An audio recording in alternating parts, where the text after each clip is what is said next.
Welcome back, students. Today, we will look at the line by line explanation of the chapter The Princess September, written by Somerset Maugham, taken from your textbook It So Happened for Class 8. The king and queen of Siam had many daughters that the queen found it difficult to remember all their names. So, to make it easier for her, the king began calling them January, February, March, in this particular order, till they named their youngest daughter September. These names were of course in Siamese. The king of Siam had a very strange habit. Each year on his birthday he would give away gifts instead of receiving them. On one such birthday of his he did not have anything else readily available, so he gifted each of his daughters a green parrot in a golden cage. The princesses were very glad about each of their parrots and spent an hour every day making them learn how to talk. All of their parrots could say God save the king, and some of them could say Pretty Polly in almost 7 different Oriental languages. One fine day, when Princess September went to see her parrot and wish him good morning, she discovered her parrot lying lifeless at the bottom of the cage. Upon seeing it, she began crying, and nothing her maids of honor said eased her grief. She was crying so miserably that the maids of honor took the matter to the queen. The queen said it was stuff and nonsense, and her child simply needed to rest, so she advised them to put her to bed without any supper.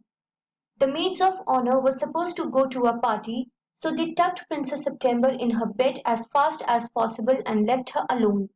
The princess lay in her bed wide awake. She was crying even if she felt hungry. Suddenly she saw a little bird jump into her room and she wiped away her tears to see him. She sat as the little bird sang a melodious song all about the lake in the king's garden. The willow trees peeped at the reflection in the lake water while the goldfish moved smoothly in and out of the branches that were reflecting themselves in the water. As the bird stopped singing, the princess was not weeping any more. She forgot that she was hungry. Princess September appreciated the song and told the bird that it was very nice. The bird bowed down and asked the princess if she would like to have him in place of the parrot. He confessed that he knows he is not as pretty as the parrot, but he can surely sing much more beautifully. Princess September got excited and she clapped her hands in delight. The little bird hopped onto one side of her bed and sang till she fell asleep. The bird was still there when she woke up the next day. He even wished her good morning when she opened her eyes. The maids of honor brought in her breakfast and Princess September fed the little bird rice with her hands. She even bathed him in her saucer. After this, he started singing again, and his beautiful voice left the maids of honor were amazed, because never in their lives had they heard such a melodious voice. This made Princess September very glad, and she was proud of him. The princess expressed her desire to show the little bird to her eight two other sisters. She extended the forefinger of her right hand to make a perch out of it, and allowed the little bird to sit on it. She went everywhere in the palace to call out her sisters, and the maids of honor followed her everywhere. The birds sang a different song for each one of them. The parrots, on the other hand, could only say God save the king and Pretty Polly. When she showed the bird to the king and the queen, it made them very happy. The queen felt it was the right decision to send her to sleep without feeding her supper. The king was elated on seeing that the bird could sing way better than the parrots. The queen expressed that she should have thought about how tired the king would have gotten upon hearing the same words, God save the king, by so many people. It was hard for her to understand why their daughters taught the parrots to say it too. The king, on the other hand, finds the emotion behind it appreciable. He doesn't mind how often he hears it. However, he does mention that hearing Pretty Polly often tires him. The princesses instantly mentioned and said that the parrots can say it in even in 7 different languages. The king did not have a single doubt upon the capability of the parrots to say it in 7 different languages, but it jogged his memory into thinking about his counselors who would say the same thing in 7 different ways, and it didn't make sense in even one of the ways they said it. Upon hearing this, the princesses got annoyed and the parrots got depressed.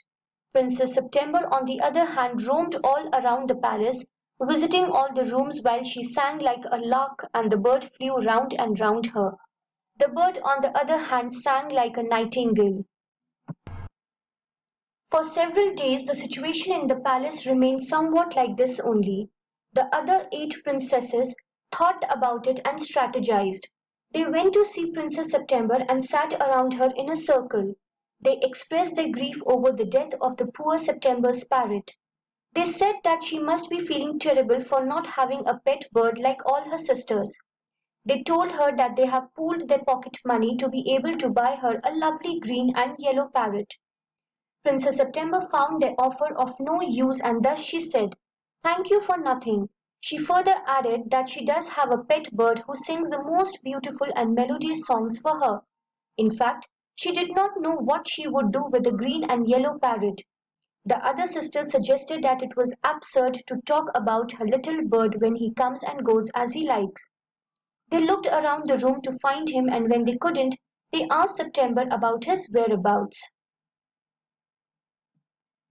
Princess September told them that he has gone to visit his father-in-law. The other 8 tried to fill September's mind with doubt and asked her what according to her will draw him back. Princess September was so sure that he would come back because he always does.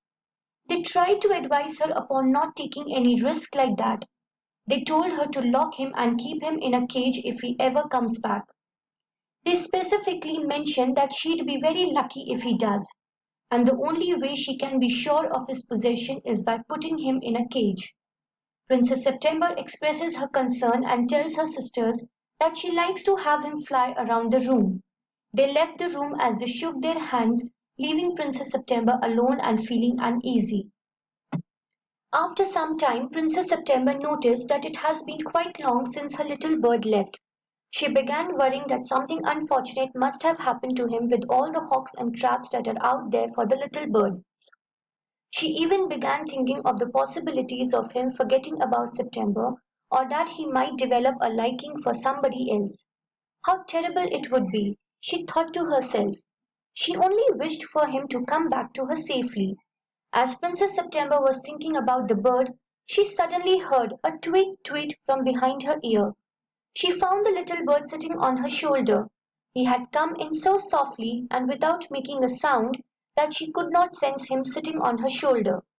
The princess told the bird that she was worried about him. The bird, on the other hand, expressed that he was aware that the princess would be worried and that was the reason he came back. He told her that he almost didn't come back that night because his father-in-law was hosting a party and no one wanted him to leave, but he came back only because he knew September would be worried. At that moment, when Princess September's mind was filled with doubt already, it was very unlucky on behalf of the bird to have made that statement. She felt her heartbeat getting faster and she decided to not to be exposed to any type of risk.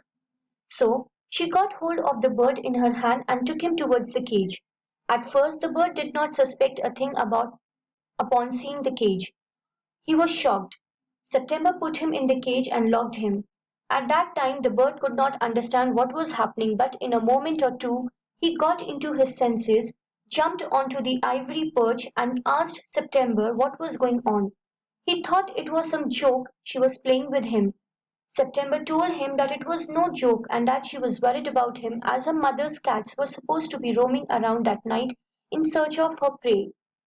The bird agreed to stay inside the cage for only this time with the condition that she would have to let him out the next morning. The bird had a very fulfilling evening meal and began singing. He expressed that he did not feel like singing that night. September had no problem with that and rather she advised him to go to sleep instead. Thus, he put his head under his wing and went to sleep in about a minute. September too went to sleep. At sunrise, she was forced to wake up by the voice of the bird who was calling her in his loudest voice. He was asking her to wake up and let him out of the cage so that he could have a good fly before the dew disappeared from the ground. But September told him that by staying in the cage he was at an advantage. The little bird asked her to let him out. He even tried to slip out of the bars but failed. He even beat against the door, but the door didn't open. Meanwhile, the eight princesses came in, and as they looked at the bird inside the cage, they appreciated September for taking their advice. They even told her that it was only a matter of days till he got used to the cage, and when he would completely forget about his freedom. The tiny bird remained quiet in front of the eight sisters, but when they went out, he began crying for his freedom. September asked him to stop being silly and understand that she was doing it because she liked him. She claimed to know it better than himself about what was actually good for him. She asked him to sing a song for which he would get a piece of sugar. The little bird stood on the edge of his cage as he gazed at the blue sky. He did not sing a note. September explained to him that staying sad would do him no good. Rather, he should sing because it would make him forget about his problems. The bird expressed that it was nearly impossible for him to sing in a cage when he actually wanted to watch the trees, the lake, and the green rice that were growing in the fields. September offered to take him out every day, but the bird wasn't convinced as it would not be the same for him. According to him, there was no pleasure in seeing the rice fields, the lake, and the willow trees through the bars of a cage. The bird refused to eat and he won't even sing. This made September a bit concerned and she thought about taking advice from her sisters. Her sisters suggested that she should stay strong and unbothered, but September was worried that the little bird would die if he didn't eat. Her sisters thought it would be very unthankful of him because he must realize that whatever Princess September was doing was for his own good. If he still remained stubborn and died because of it, it would only do justice, and the princess would also get rid of someone who was unappreciative of her efforts. September, on the other hand, failed to see how their advice was of any good, but she gave them a benefit of the doubt as they were all older than her and more in number. She just hoped that the bird would get used to the cage by the following day. The following day, Princess September woke up in a cheerful mood and wished good morning to the little bird in an exciting voice. When she received no answer, she instantly got her out of her bed and rushed towards the cage. The princess cried out of shock as she saw the little bird lying on one side at the bottom of the cage. His eyes were closed, which made her think he was dead. The princess opened the cage and lifted him out in her hand. She cried tears of relief when she felt his heartbeat. She gently asked him to wake up, and when he didn't, she began weeping, and when her tears fell upon him, he opened his eyes. When he saw that he was no longer caged by bars, he began speaking. He told the princess that he can't sing in a cage, and if he won't sing, he'd die. This made the princess cry even louder. She offered him his freedom. She confessed that she locked him in a cage because she loved him and wanted to have him all by herself. She did not know that her actions could kill him. She further told him that now she loved him enough to let him be happy in his own way. She opened the window and softly placed the bird on the foot of the window. The little bird slightly shook himself. The princess told him that he was free to come and go as he pleased and that she would never lock him in a cage. The bird replied and told the princess that he would definitely come back as he loved her too. He promised that he would sing the most amazing songs for her. He said that it was important for him to fly away, but he assured her that he would always come back and would never forget her. He shook himself again and exclaimed surprisingly about how stiff he had been lately. The bird spread open his wings and flew straight into the blue sky.